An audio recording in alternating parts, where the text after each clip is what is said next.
start recording and start streaming, and we'll check these channels to see how we're doing. We're sending out today. Okay, we're connected to Facebook and trying to connect to YouTube here.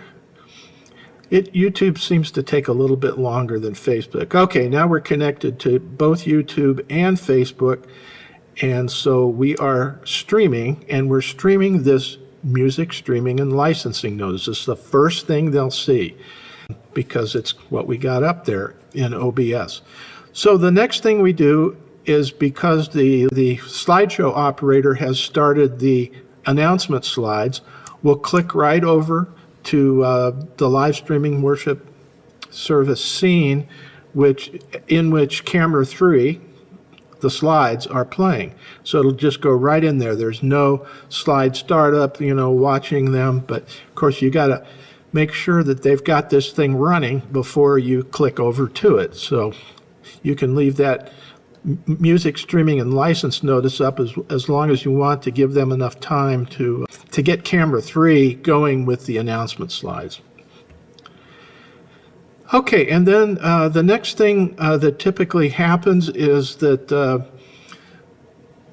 service is about to start, and Peter or whoever is running the service is going to be up making some welcoming statement and maybe a few announcements, and then we're going to go into a prelude. So we just flip over to camera 1 and listen to Peter or Suzette, and they will welcome people to the service.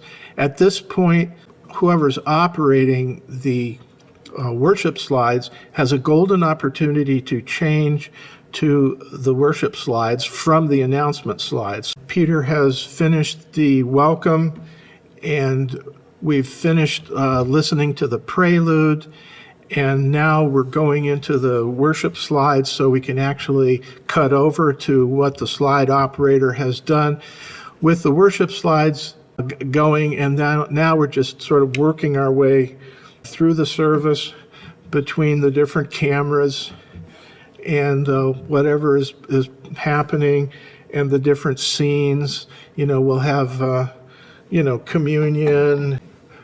We'll have this view of people taking communion, and the camera operator will adjust all that.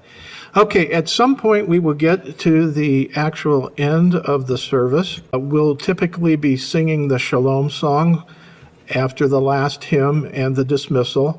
So we'll pop up the Shalom banner at the end. During this time, people will be singing the Shalom song, and when this is over, the worship service is over. So there's really no need for any more audio or video, and we can go back to this music streaming and license notice. And I've got audio in here, so you can hear people in the background talking. And maybe I'll take that out, but they'll be seeing this on the live stream, and they'll know that we're about to end. Leave that up for 10 or 15 seconds. Hit it with the copyright notice. Notice we now have 2023 on there now. And leave that up for 5 or 10 seconds. And then the last thing would be just a fade to black. And then they know it's really over because there's no audio at this point.